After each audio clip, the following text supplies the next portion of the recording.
Monsieur Chassaigne. Merci, Monsieur le Président. On dit souvent qu'il faut légiférer en tremblant. Moi, je crois que là, véritablement, dans le débat que l'on a, il faut bien se poser toutes les conséquences que pourraient avoir certaines ouvertures que l'on pourrait faire. Il y a deux choses qui me semblent importantes. Il y a tout d'abord le fait que la construction de notre pays, que ce soit les départements puis les régions, ça s'est fait certes de façon quelquefois discutable. Il a bien fallu trouver des arrangements sur des critères, en tenant compte d'héritage historique, en tenant compte des durées de transport à l'époque. Et on peut avoir, c'est vrai, dans une région, des territoires qui ont tendance à lorgner, si on peut dire, sur la région voisine. Mais n'oublions pas que les régions comme le département se sont construits progressivement une forme d'identité. L'identité d'un département, l'identité d'une région, ça se construit décennie après décennie, ça se construit sur des projets qui sont des projets de territoire, qui sont des projets partagés. Et je crois qu'il faut être attentif à ne pas démolir ces constructions qui sont des constructions de l'histoire, qui sont les constructions des populations et des collectivités qui sont désignées, enfin qui gèrent les questions de ces territoires. Le deuxième point qui me semble extrêmement important, c'est que dans quel contexte on est? Je crois qu'il faut le réfléchir en fonction de ça. On est dans un contexte de mise en compétitivité.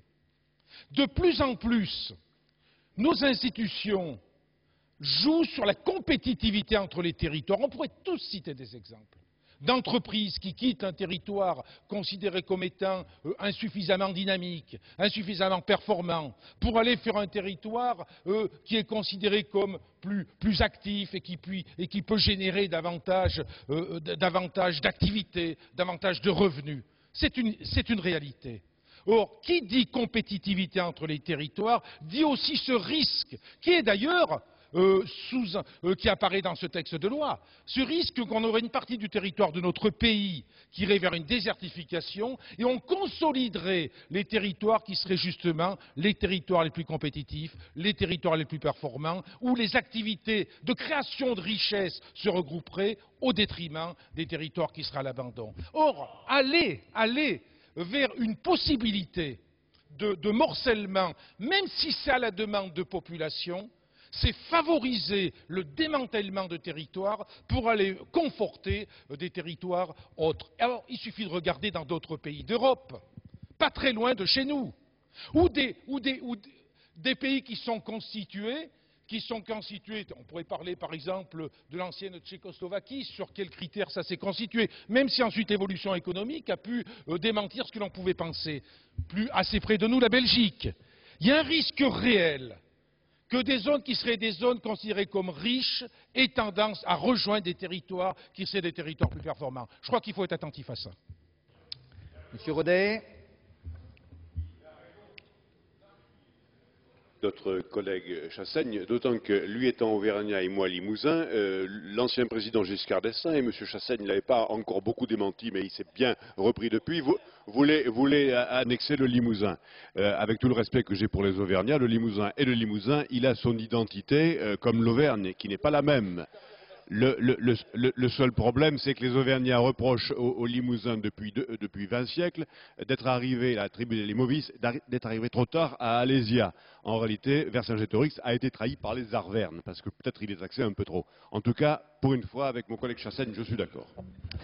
Merci, Monsieur Benoît. Oui, Monsieur le Président. Alors, il n'échappe à personne, dans l'exposé des motifs, que les auteurs de l'amendement sont des députés bretons. 2. Il n'échappe à personne que les auteurs de l'amendement ont bien fait le discernement entre la question du référendum auprès de la population, la question des délibérations concordantes. Il n'échappe à personne non plus, et mon cher collègue Chassaigne, je vous rejoins totalement. Ces députés bretons qui sont auteurs de cet amendement s'inscrivent dans le mouvement impulsé par le gouvernement, bien sûr, et le président de la République, et sont très attachés à l'histoire. Je suis député de Fougères, pays des Marches de Bretagne. Nous avons créé, il y a moins d'1 an, en Bretagne, et ça ne s'est pas vu en France, certainement depuis plus d'un siècle, un nouvel arrondissement, l'arrondissement Fougères-Vitré, avec Pierre Méhaignerie.